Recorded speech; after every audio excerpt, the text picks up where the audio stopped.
Donnie and Dolly. The team is supported by ableauctions.ca. Closing your business? We can help.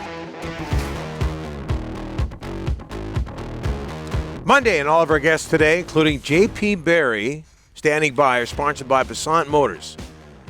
It's March mayhem at Passant all month long. Choose one of no GST, 4.99% on 2020 and newer vehicles, or a $2,000 trade-in bonus.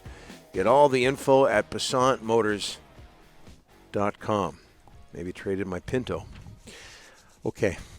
Elias Pettersson signs an 8-year deal over the weekend, an 8-year extension, $11.6 per with the Canucks, $92.8 million total. It's the richest contract in Canucks history. We talked about it in the first segment. J.P. Barry represents Elias Pettersson, NHL player agent from CAA Sports, and he joins us now. J.P., thanks for doing this, sir. How are you? I'm very good. Good morning, guys. I thought Elias and yourself were going to wait till the end of the season. What happened? Yeah, best plans. I mean, it's obviously a negotiation always has give and take and timing, and we talked throughout, and I think that was our original intention. It seemed like we didn't want it to be a distraction, but the reality is it became a distraction that we didn't want it to be a distraction also. So I think, we all wanted to eventually get a deal done, and it turned out that was the best time. Yeah, so JP, you're just confirming the answer to my next question, but was the noise getting to Elias Pettersson? I don't think it was getting to Elias fully, but I mean, it was,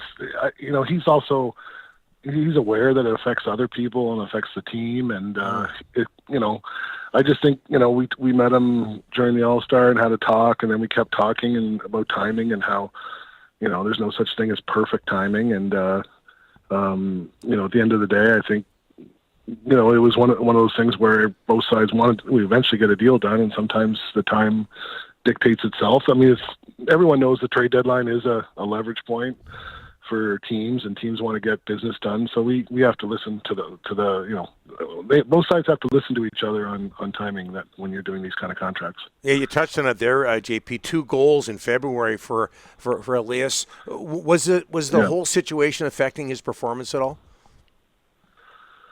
It's really hard to say. I mean, obviously, if you lay out the facts, that maybe it is. So, I don't think his game has changed any, but he has to crank it up. I mean, there's ups and downs with these players. I've seen it. So I don't think anyone's panicked that he's going to play a lot better in the next little bit, because he always has. But at the end of the day, I think, the timing comes into play, and getting it done made some sense.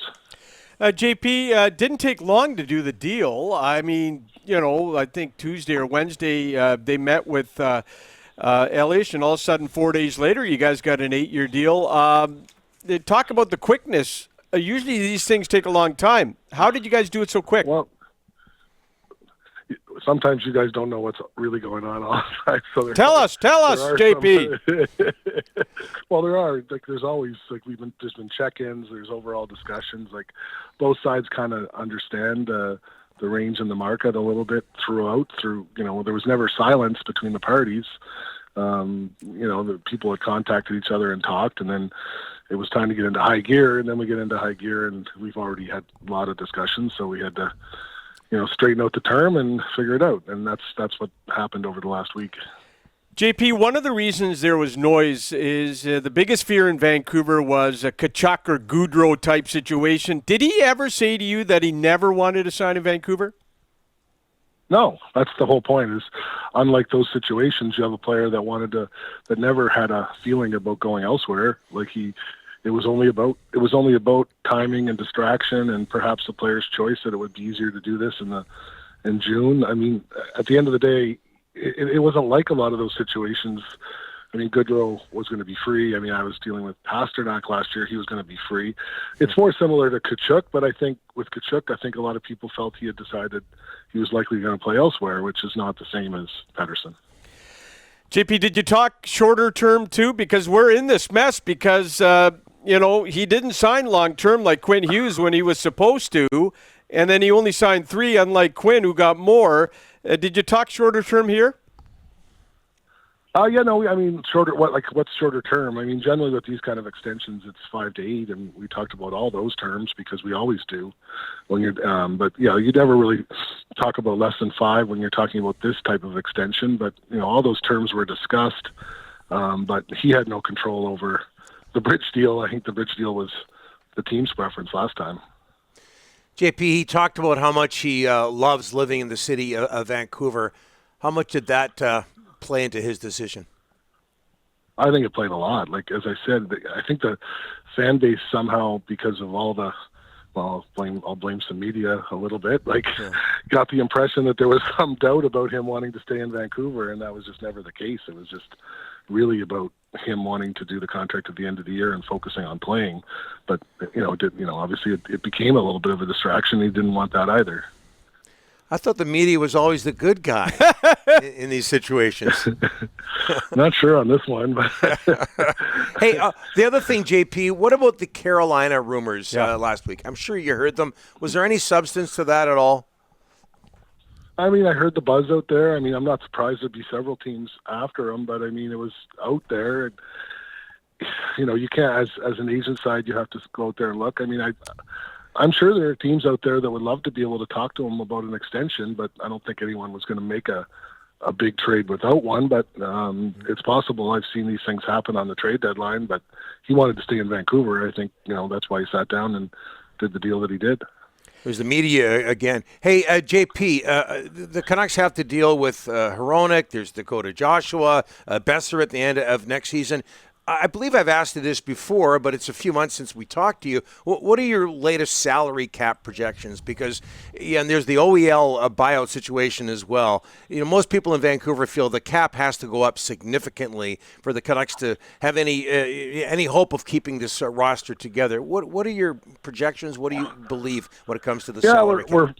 We got our fingers crossed, but we're finally optimistic that there's a fairly big jump this year and next, and there's nothing out there that tells us that we're not going to get for the first time a fairly significant jump. I'm sure the GMs want more, but it's been a very tight cap now for 4 or 5 years because of a lot of reasons, as we all know. But I think the next 2 years it is opening them up, and that should help Vancouver maneuver a little bit more. Mm-hmm.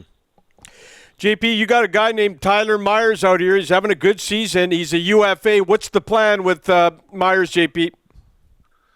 I mean, Tyler likes, he's always loved being in Van, so we'll see. I mean, obviously he has to fit with the team, and, it's going to be a different contract than the last time, we know that, but he likes being in Van. We'll see what all their options are. He just wants to have a great playoffs, get back. He's a little banged up right now, but he should be back soon.